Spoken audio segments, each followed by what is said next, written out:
اس لیے نہیں کہا جا سکتا کہ در پردہ وہی بات ہے، فضائل علی کو چھپانا جو ہے، بیان کرنا اتنا مشکل نہیں جتنا چھپانا مشکل ہے.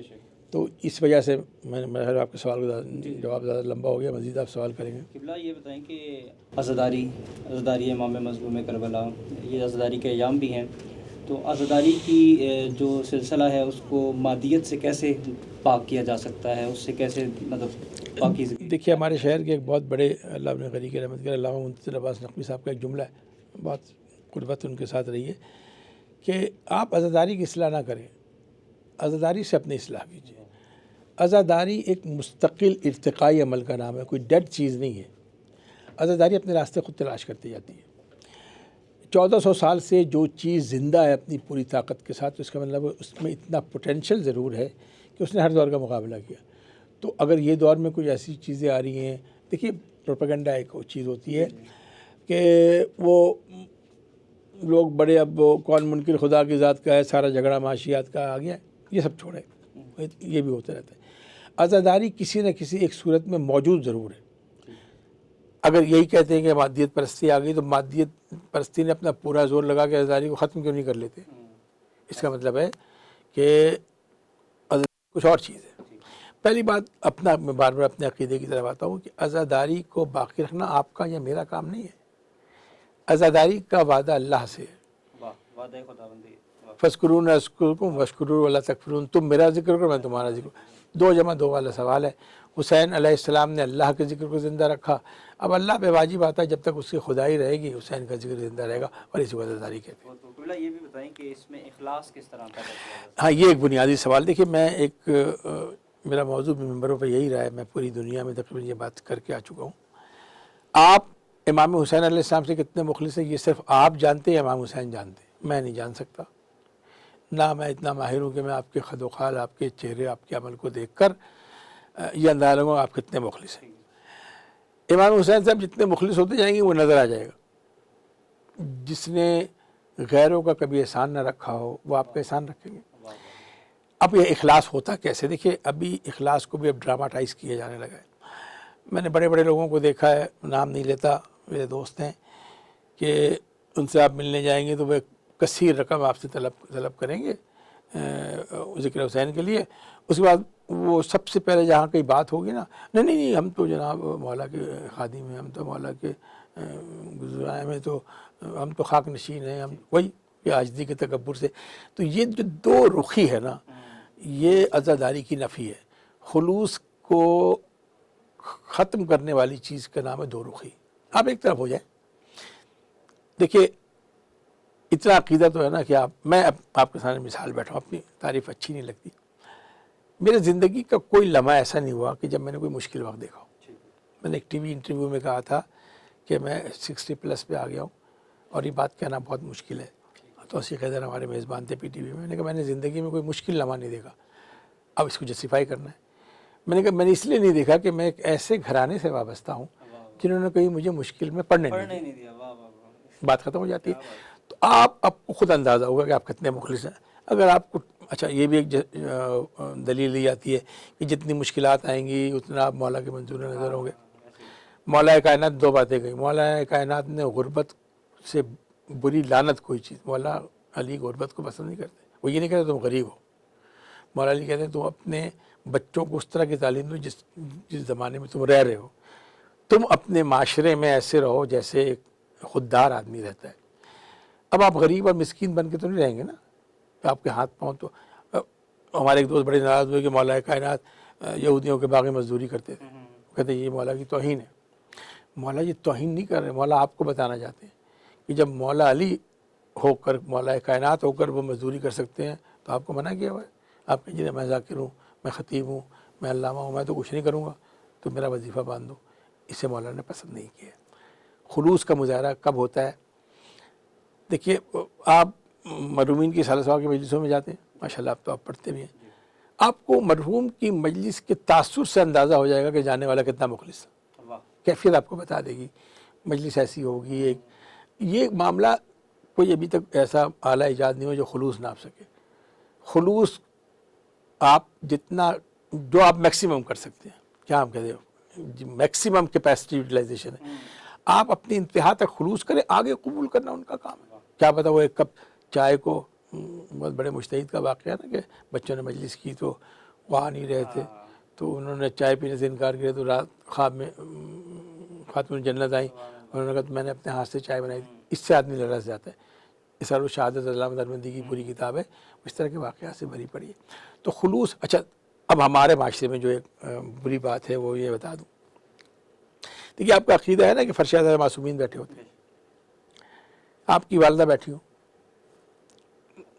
گھر کی مجلس میں فرض کریں, تو کوئی آپ کا بھائی یا بیٹا چھلانگیں مارتا ہوا آیا اور والدہ کو دھکا دیتا ہوا آ گیا, جو آپ کیا کہیں گے؟ منع کریں گے نا تہذیب. اپنی ماں کا اتنا خیال ہے, حسین کی ماں کے فرش حضرت میں بیٹھے ہیں تو آپ کبھی بابا بن کے چلے آ رہے ہیں, آپ کبھی باہر کھڑے رہیں گے اور جب مجلس عروج پہ ہوگی تو مجمع کو ہٹاتے بھی آپ آئیں گے. اس سے آپ کی عزت میں اضافہ نہیں ہوتا. میں اپنے بہت قریبی دوستوں سے کہتا ہوں اس میں آپ کی عزت میں اضافہ نہیں ہوتا. لوگ خاموش ہو جاتے ہیں لیکن ان کے دل میں ایک بات رہ جاتی ہے. اس سے بہتر ہے کہ اگر آپ دنیا کو کہتے ہیں کہ تم گھر سے چلتے نہیں اور معصوم ہیں, کائنات فرش اعضا پہ آ جاتی ہے, جب آپ لوگوں کو سمجھتے خود کیوں نہیں آتے؟ آپ خود بھی تو وہ عمل کریں نا. تو بس خلوص والی بات زیادہ دور تک لے جائیں گے تو پھر لڑائی ہو جائے گی. فی زمانہ اگر ہم اس زمانے کی بات کریں تو مولا کائنات کی جو سیرت ہے وہ کیا متقاضی ہے کہ کس طریقے سے ہم نے اپنی زندگیوں کو گزارنا ہے؟ علی کا طرز زندگی منافقت کی موت ہی نعرہ بہت عام ہوا ہے. جی لگتا ہے. میں کسوٹی آپ کو بتا دیتا ہوں. منافقت علی کی محبت کی ضد ہے. ٹھیک ہے. بس اب اس کسوٹی کو آپ بنا لیں. جہاں آپ کو منافقت کی ضرورت پڑے اپنے آپ کو منوانے کے لیے, پھر آپ سمجھیے کہ وہاں علی کی محبت نہیں ہے. جہاں دنیا آپ کو خود مانے, وہ یہ کہے, آپ کو بتانے کی ضرورت نہیں کہ میں یہ بہت علی کی ولایت میں ڈوبوں. دنیا کہے کہ یار وہ جو ڈاکٹر صاحب آتے ہیں نا, یار ان کی باتوں سے ان کے رویے سے علی کی ولایت چھلکتی ہے, یہ زیادہ بہتر ہے. یا دوسری, اگر آپ اس کو مزید پھیلانا چاہیں, کتنا وقت ہے مجھے نہیں پتا. دیکھیے بچوں کو جب پڑھایا جاتا ہے نا تو آئیڈیل, میں سیاسی بات نہیں کر رہا, لیکن ایک آئیڈیالائز کر لیتے ہیں ایک شخصیت کو. وہ جس رنگ کا کپڑا پہنے گا, وہ جس رنگ کی جوتی پہنے گا, وہ آئیڈیل بن جائے گا. جب آپ مولا کائنات کو آئیڈیل بنا لیں گے تو پھر آپ کو دوسری چیزیں نظر نہیں آئیں گی. جب آپ اپنا آئیڈیل بدلتے رہیں گے, آپ صاحب علم آدمی ہیں. حضرت موسیٰ جب گئے تھے کوہ طور پر تو معصوم کی نشست خالی ہو گئی تھی. وہاں پہ ایک سامری بیٹھ گیا تھا. سامری نے کیا کیا تھا؟ سامری نے بچڑا بنایا اور اس کو, قوم پوری سجدے میں گر گئی. اب جب موسیٰ واپس آئے تو حضرت موسیٰ نے قوم کو کچھ نہیں کہا. غیر معصوم, جو معصوم کی نشست پر مسند پر غیر معصوم بیٹھا تھا, بڑا دراز خط تھا حضرت موسیٰ کا, انہوں نے سجدے میں پڑے ہوئے قوم کو کچھ نہیں کہا. اس نے اس سامری کو گریبان سے پکڑ کے جھٹکا دیا اور کہا تو یہ بتا کہ بچڑا بولا کیسے؟ تو اس نے کیا کہا تھا کہ ایک سوار کے قدموں کی خاک ہے, اس کا میں نے ایک چٹکی اس میں ڈالی تھی. علماء کرام نے, میں بہت تعظیم کرتا ہوں علماء کرام کی, جو ہمارے اہل سنت علماء کرام ہیں, بہت عالم ہیں. ان لوگوں نے مشترکہ طور پر لکھا کہ یہ جبریل تھا جو گھوڑے پہ آگے بیٹھا ہوا تھا حضرت موسیٰ کی. ہمارے یہاں نا کہ کیا کہتے ہیں اسے, یعنی کسی یوٹیلائزیشن, میکسیمم یوٹیلائزیشن. اگر جبریل کو گھوڑے پہ بٹھانا ہی تھا تو اس کو پر کاہے کے لیے عطا کیے تھے؟ Wastage of.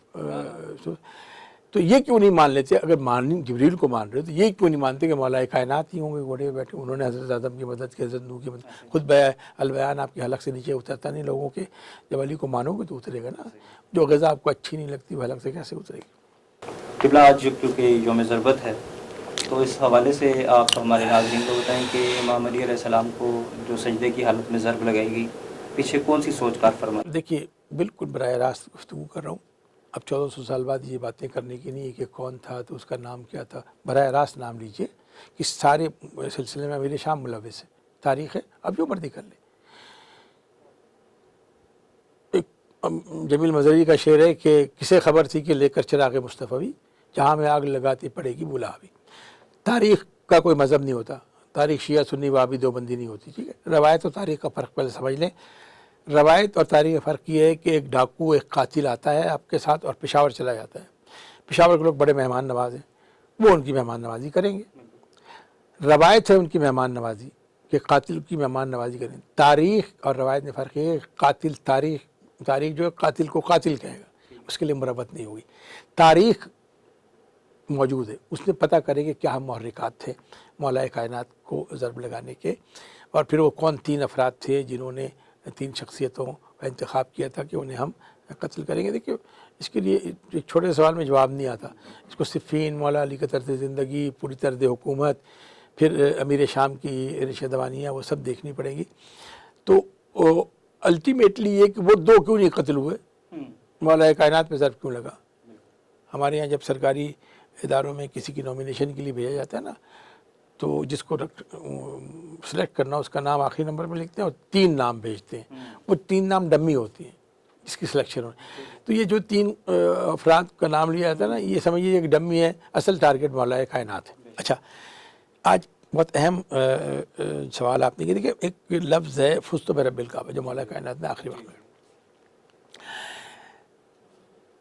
طبی لحاظ سے اگر آپ کے سر پر زخم لگے اور وہ زہر جو 40 دن تلوار میں بجھا کر, تو سب سے پہلے آپ کے حواس خمسہ متاثر ہوں گے. کوئی بزرگ ایسا ہو جو بہت بیمار ہو تو اس کو وہ سونگنا بھول جاتا ہے, اس کو یادداشت ختم ہو جاتی ہے, اس کو کچھ یاد نہیں رہتا. اتنی شدید ضرب کھا کر مولا کائنات نے جب کہا نا فزت برب الکعبہ, اس کا مطلب پورے ہوش و حواس سے کہا ہے کہ میں رب کعبہ کی قسم میں کامیاب ہو گیا. وجہ اس لیے کہا ہے کہ دیکھنا کبھی یہ نہ سوچنا کہ معصوم کے بیماری یا زخم اس کے مزاج پر اثر انداز ہوتا ہے. اب اس میں حرمت رسول کو یہ بچا رہے ہیں کہ یہ نہ ہو کہ آپ کا رسول پہ بخار کی کیفیت تھی اور انہوں نے جب مولا کائنات ضرب کھا کر اپنے ہوش و حواس میں ہیں تو رسول پہ بھی ایسی کوئی کیفیت نہیں آئی ہوگی. دوسرا فزت برب الکعبہ, رب کعبہ کی قسم, رب العالمین کیوں نہیں کہا, رب کعبہ کی قسم میں کامیاب ہوں. بہت قریب ہو کر اگر میں بات کروں, مجھے نہیں پتا میرے سامعین کون ہے, لیکن میں ایک نقطہ نظر پیش کرتا ہوں, اس پہ آپ گفتگو بھی کر سکتے. دیکھیے مولا 2 رویے ملتے ہیں ہمیں, فرعون, شداد اور نمرود. انہوں نے دولت خرچ کی, طاقت استعمال کی اور انہوں نے دنیا ایڈی چیڈی کا زور لگے کہ ہمیں خدا مانو. لوگ قتل ہونا گوارا کر گئے, لوگ مرنا پسند کر لیا لیکن اس کو خدا نہیں مانے. اور علی کہہ رہے ہیں کہ میں خدا نہیں ہوں لیکن دنیا مزید ماننے کو دے. اب مولا کائنات نے جو جملہ کہا ہے فزت برب الکعبہ, حالت نماز میں ضرب لگی ہے, تو کامیابی کس چیز کی ہے کہ توحید بچ گئی ہے. آج میری اس ضرب سے میں کامیاب ہو گیا ہوں توحید کو بچانے کے سلسلے. مجھے حیرت ہوتی ہے جو ہستی توحید کی دفاع کرنے والی ہو اس کے نام سے آپ شرک اور اس طرح کے جملے کہتے ہیں, تو مجھے حیرت ہوتی ہے مجھے اس بات پہ کہ صاحبان علم اس پہ کیوں نہیں غور کرتے. بہت بہت شکریہ.